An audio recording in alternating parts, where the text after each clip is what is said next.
Salut les amis, je suis super heureuse de vous retrouver aujourd'hui pour une nouvelle vidéo. Et aujourd'hui c'est une vidéo qui est quand même plutôt intéressante. Je vais répondre aujourd'hui à la question qui m'a été le plus posée depuis que je suis arrivée à Montréal. Malgré mon absence sur les réseaux sociaux, malgré l'inactivité que j'ai pu avoir sur YouTube, c'est quand même la question qui m'est le plus revenue et où j'ai à chaque fois pris le temps pour vous répondre. Comment je fais pour venir à Montréal ou au Canada et exercer en tant que professionnel en droit? Et je vais répondre à cette question aujourd'hui.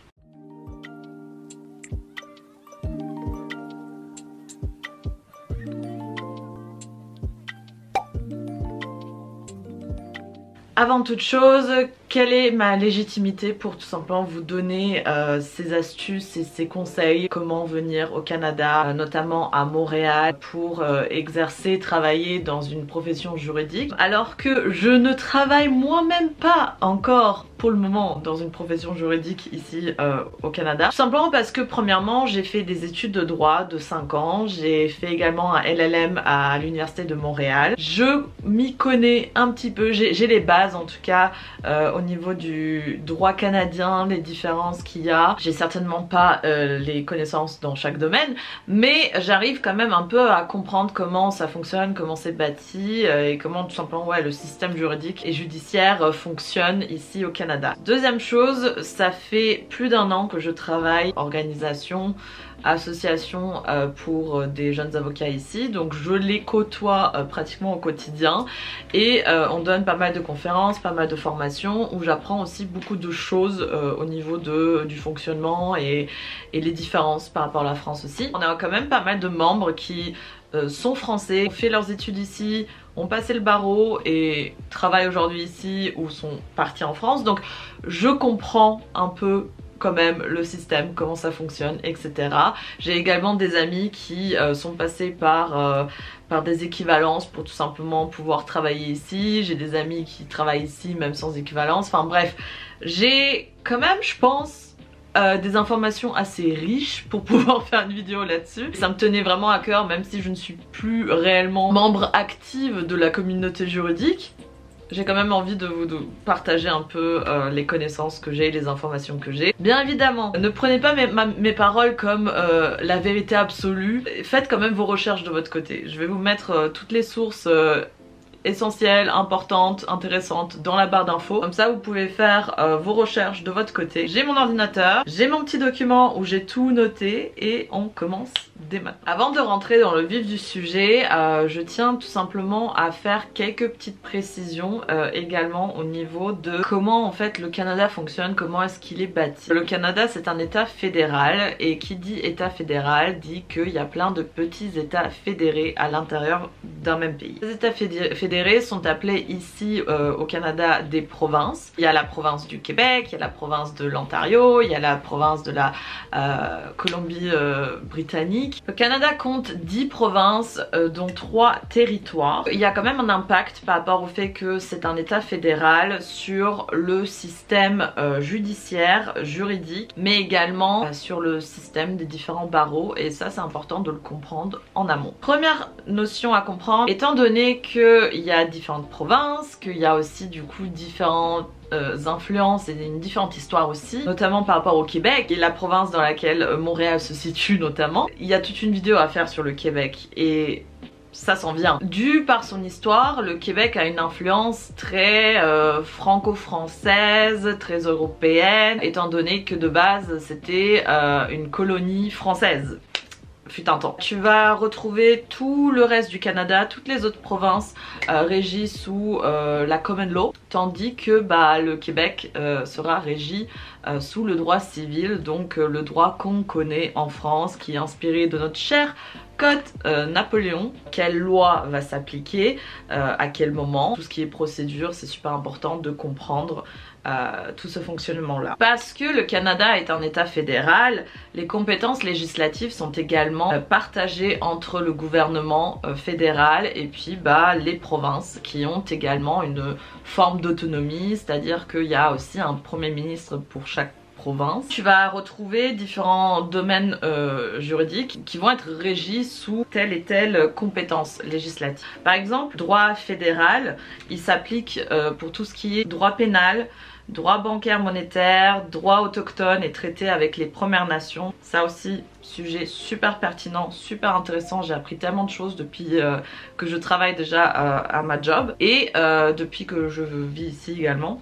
J'aimerais trop faire une vidéo là-dessus aussi, mais en même temps, étant donné que je ne proviens pas de cette communauté-là, je me sens pas trop légitime dessus. Mais honnêtement, si vous souhaitez venir exercer ici en tant que professionnel du droit, vous êtes obligé de juste vous intéresser un minimum sur les droits autochtones, les réalités autochtones et puis toute l'histoire des Premières Nations également. Le droit de l'immigration qui est extrêmement pertinent également parce que de base c'est sous la compétence en fait fédérale, sauf pour le Québec forcément. Parce que le Québec n'aime pas faire comme tout le monde. Ça pose pas mal de problèmes, notamment aujourd'hui, au niveau de l'immigration pour tous les gens qui arrivent au Québec. Parce que le Québec a décidé d'adopter des lois différentes, beaucoup plus dures. Et du coup ça a créé pas mal de tensions et beaucoup de travail aux avocats et avocates en droit de l'immigration. Enfin, les provinces ont la compétence sur le droit civil, notamment au Québec, le droit des professions réglementées, droit du travail, sauf certains secteurs fédéraux, droit de la santé, éducation et municipalité. Dès que vous avez compris un peu tout ça, le fait que déjà au Canada il y a deux systèmes juridiques qui existent, que les lois sont sous la compétence donc soit fédérale soit provinciale et que le petit Québec il a aussi ses petites exigences. C'est déjà un beau travail que vous avez fait au niveau de la compréhension. Tout ce qui est le système du barreau au Canada, c'est aussi assez particulier par rapport à la France, notamment dû au fait que c'est un état fédéral. Donc comment est-ce que ça fonctionne? Devenir avocat ou avocate, tu fais tes études, etc. Tu passes le barreau. Tu vas passer le barreau ici au Québec, donc le barreau du Québec. Automatiquement avocate au Québec, et tu vas également être rattaché au barreau local. Donc par exemple si tu exerces à Montréal, tu vas être rattaché au barreau de Montréal. Si tu exerces à Québec, tu vas être rattaché au barreau de Québec. Tout en haut, ça sera toujours le barreau du Québec qui va régir le tout. Tu as ton barreau au Québec et que tout d'un coup tu souhaites partir exercer à Toronto, tu pourras pas juste prendre ta voiture, tes clics et tes claques et partir à Toronto et exercer là-bas. Non, c'est beaucoup plus complexe que ça. Passer d'un barreau à l'autre au niveau des provinces, ça va te demander de passer dans certains cas des sortes d'équivalence en tout cas. Une fois que tout ça c'est compris, il y a un autre élément à prendre en compte. Au Canada, comme en fait dans beaucoup de pays, et au final je me rends compte que c'est quand même une manière de faire très franco-française, c'est le fait qu'en France on peut exercer en tant que juriste sans avoir le barreau. C'est-à-dire qu'en France, une fois que tu as fait tes 5 ans de droit, tu peux, si tu trouves du travail bien sûr, ça c'est une autre problématique, mais tu peux dans la théorie travailler en tant que juriste pour une entreprise ou même dans un cabinet d'avocats, alors qu'au Canada, le métier de juriste, il est quand même réglementé. On te demande en fait d'avoir le barreau pour pouvoir exercer en fait n'importe quelle profession juridique à proprement parler. C'est ça qui pose un peu problème, surtout les personnes qui m'ont contacté les dernières années et qui étaient intéressées à venir ici pour travailler en tant que juriste. J'étais obligée de leur expliquer à chaque fois que malheureusement ici tu ne peux pas venir avec ton bagage juridique français, que c'est pas aussi simple de juste avoir ce bagage là et d'exercer, mais qu'en plus sans avoir le barreau tu peux pas travailler comme juriste. Du coup après tout ça vous vous demandez comment est-ce que du coup je peux travailler au Québec, au Canada, à Montréal en tant que juriste, avocat ou dans n'importe quelle profession juridique. Travailler dans le domaine juridique sans être avocat. Comme je l'ai dit, il n'est pas possible au Québec de donner des conseils juridiques ou de représenter des clients sans être inscrit au barreau, donc sans avoir le barreau. Donc les métiers qui sont possibles et qui sont accessibles sans barreau sont les suivants. Il y a le métier de parajuriste qui est le métier qui permet d'aider des avocats dans la rédaction et la recherche juridique. Il y a également le conseiller en conformité qui est un travail généralement fait en entreprise, dans les banques et dans les assurances. Il y a également le gestionnaire de contrat qui va rédiger et faire suivre les contrats en entreprise. Donc selon mes recherches, il n'y a pas vraiment d'équivalence à faire. Si tu arrives au Canada en tant que Français et en ayant tes 5 ans de droit en poche, et si tu as de l'expérience en plus, c'est vraiment cerise sur le gâteau. D'après mes recherches, c'est quand même beaucoup plus accessible que travailler en tant qu'avocat ou juriste. Ce que je sais également, c'est que avec le programme VIE, qui est un programme réservé pour les Français et pour les Européens âgés de moins de 26 ans si je me trompe pas, vous avez l'opportunité de partir pour une durée de 1 à 2 ans à l'étranger et travailler du coup à l'étranger tout en ayant un salaire français, tous les avantages de la France, y compris au niveau des vacances. Vous travaillez à l'étranger, mais c'est comme si vous travaillez en France au niveau de tout votre revenu et prestations et tout ce que vous voulez. Là, dans ces cas-là, vous pouvez également trouver parfois des emplois dans le domaine juridique, à l'étranger, y compris au Québec, mais ça se fait vraiment plus rarement parce que tout simplement le système ici veut que être un véritable professionnel du droit, il faut que tu aies le barreau. Ou si ces premières options ne vous conviennent pas et que vous voulez vraiment exercer au Québec ou au Canada en tant qu'avocat ou juriste, comment est-ce que vous pouvez faire cela? Première option, c'est forcément faire directement vos études de droit à Montréal par exemple, ou dans une autre province, dans une autre ville au Canada. Pour vous, une fois que vous avez obtenu votre bac français, que vous avez fait aucune année de droit, et quand je dis aucune année de droit, c'est si vous n'avez pas ne serait-ce validé votre licence de droit, bah vous pouvez venir à Montréal et vous inscrire dans n'importe quelle université. Il y a l'université de Montréal, il y a l'UQAM, il y a l'université de Laval et il y a McGill aussi, McGill qui est très connu. Il y a un programme qui te permet après de passer le barreau au Québec, mais également dans l'état de New York aux États-Unis. Donc ça c'est plutôt intéressant également. Pour pouvoir t'inscrire au barreau après, il faut juste avoir une licence. Une licence, ils appellent ça pas licence ici, ils appellent ça baccalauréat en droit. Donc il y a toujours un peu la confusion, que ce soit pour nous ou pour eux quand on parle de bac. Pour nous c'est la fin du lycée, pour eux c'est la licence en fait. Cette licence elle dure 3 ans. Une fois que vous avez fait les 3 ans, que vous avez tout validé, vous pouvez vous inscrire au barreau pour passer le barreau. Donc c'est pas comme en France où il faut avoir fait 5 ans d'études, avoir fait un master également.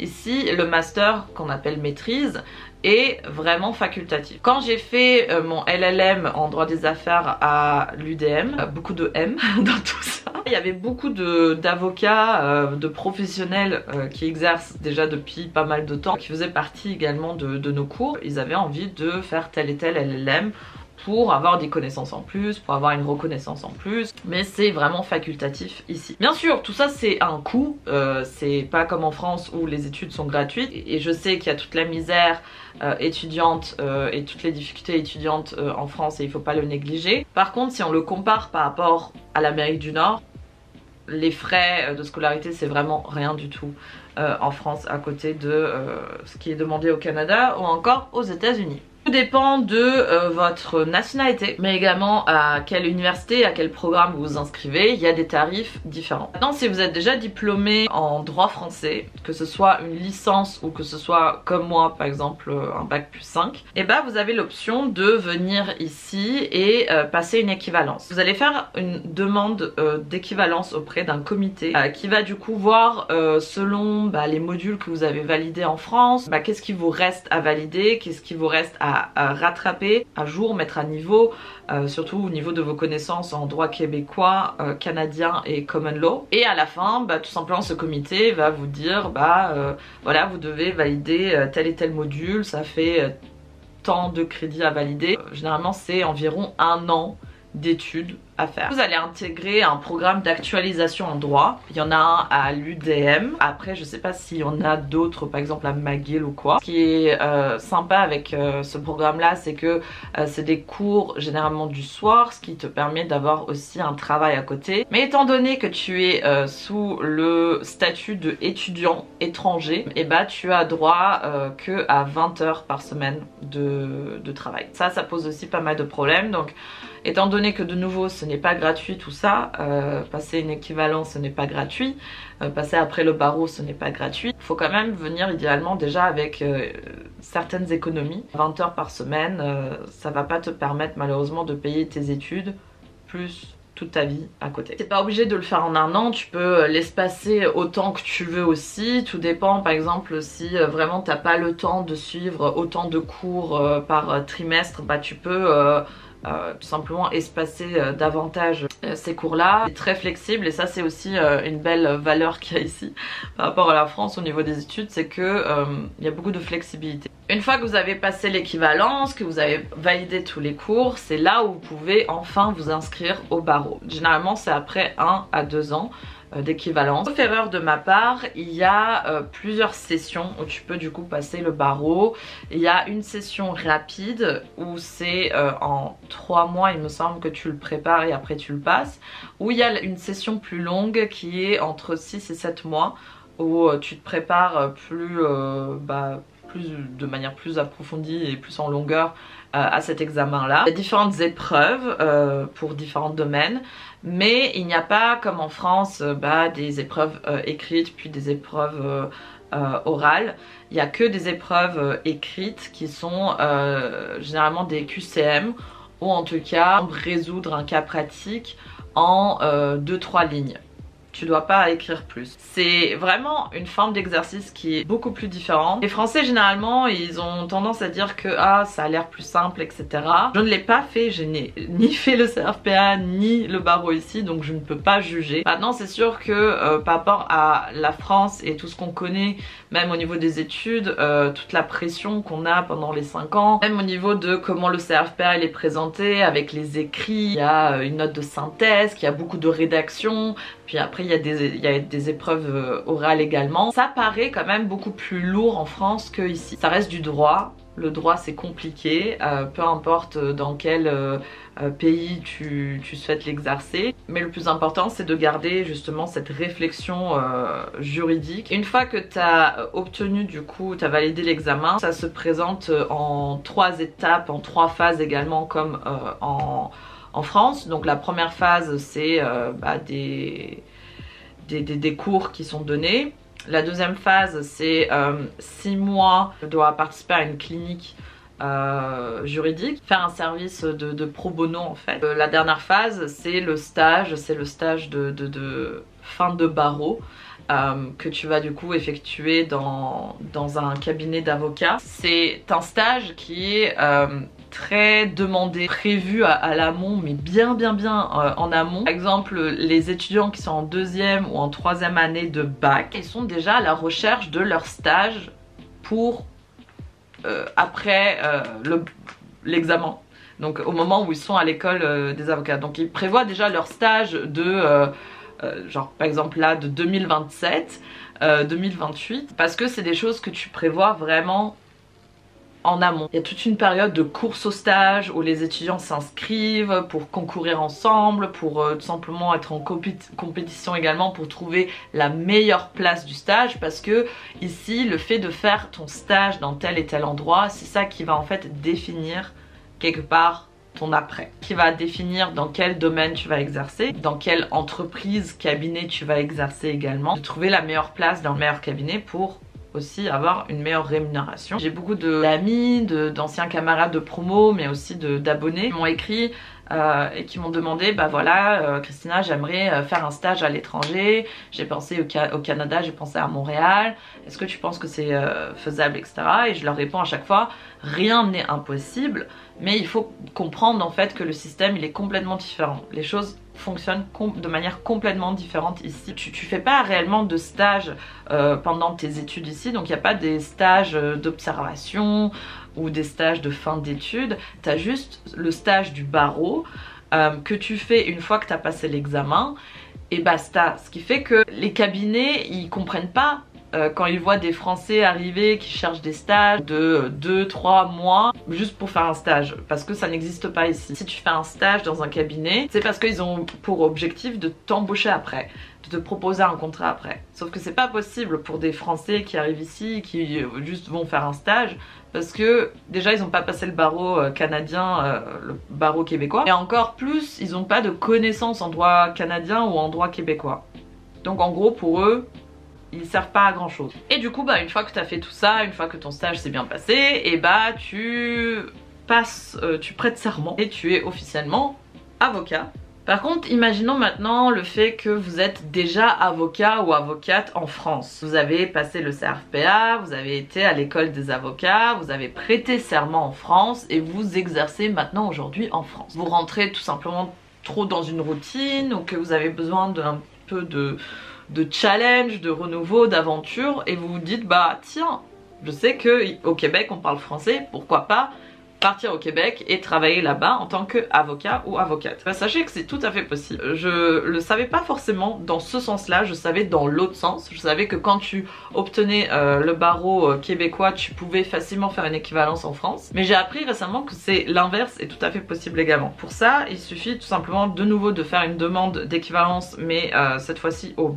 barreau du Québec. C'est du coup accepté, vous allez passer un examen oral en éthique et déontologie qui dure une quarantaine, 45 minutes environ. Vous avez obtenu votre examen, vous pouvez vous inscrire au barreau. Au niveau de la durée estimée, c'est que quelques mois, donc c'est vraiment plus administratif qu'autre chose. Comme ça, vous êtes inscrit au barreau du Québec et vous pouvez exercer en toute légalité ici. Donc ça, c'est tout à fait possible également. Ce qui fait que il y a plusieurs options qui existent, il y a plusieurs possibilités qui s'offrent à vous si jamais vous avez cette envie soudaine de venir au Canada, mais notamment au Québec pour exercer. Il faut pas rigoler avec ça, il faut pas niaiser avec ça comme on dit ici, parce que les choses sont vraiment très différentes par rapport à la France. Les choses sont très différentes par rapport à l'Union Européenne également. On a une grande facilité, une grande flexibilité en Union Européenne. On se rend pas forcément compte tous les jours, mais c'est vraiment depuis que je vis en dehors, je m'en rends compte tous les jours des chances et des opportunités qu'on a à la maison. Pour quand vous êtes avocat ou avocate en France, que vous avez eu le barreau en France, c'est extrêmement simple d'après les dires que j'ai eus de passer, de faire l'équivalence en fait dans un autre pays de l'Union Européenne. Ce qui fait que il y a tellement de pays qui s'offrent à vous.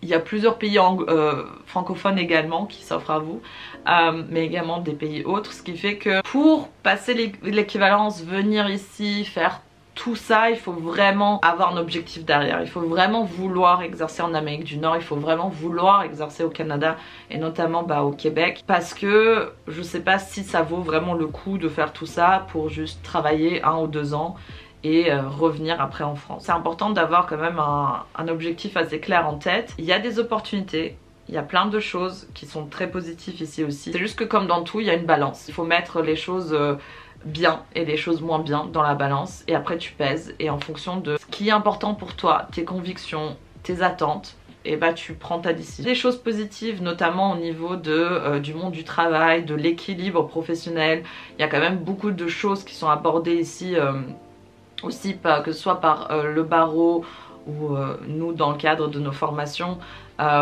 au niveau de prévention pour la santé, pour tout ce qui est de la santé mentale, mais également droit à la déconnexion, le fait de pas oublier que voilà c'est important le travail, mais que la vie privée elle est super importante aussi. Donc il y a vraiment toute cette prévention qui est faite ici au niveau de équilibrer le tout. Que le travail ça doit pas être toute ta vie non plus, donc ça c'est super cool par rapport à la France. Et pareil si jamais vous avez envie de faire juste un stage, tout est possible, mais faut prendre en compte aussi le fait que ici les choses fonctionnent différemment et que du coup vous allez certainement faire face à pas mal de refus, pas mal d'incompréhension aussi, parce que tout simplement comme je vous ai expliqué, ils n'ont pas la même compréhension du stage. C'était une longue vidéo, dis donc, c'était vraiment très long, mais je pense assez complet. Toutes les sources seront listées dans la barre d'infos. Je vous invite également à me suivre sur YouTube, à vous abonner, mettre la cloche pour être au courant des dernières actualités. Je vais essayer de me remettre un peu dans le bain au niveau de YouTube et faire des vidéos informatives, intéressantes sur différents sujets. Et je vous invite également à me suivre sur TikTok et sur Instagram, où je vais également alimenter vous faire du contenu tout simplement. Merci beaucoup en tout cas pour le visionnage, pour votre soutien. Et si vous avez des questions, n'hésitez pas à m'écrire, notamment sur par exemple Instagram où je suis beaucoup plus réactive. Je reste disponible. En tout cas, je vous souhaite de passer une agréable journée. Prenez soin de vous, ayez confiance en vous aussi, c'est super important. Et on se revoit très vite pour une nouvelle vidéo. Bye.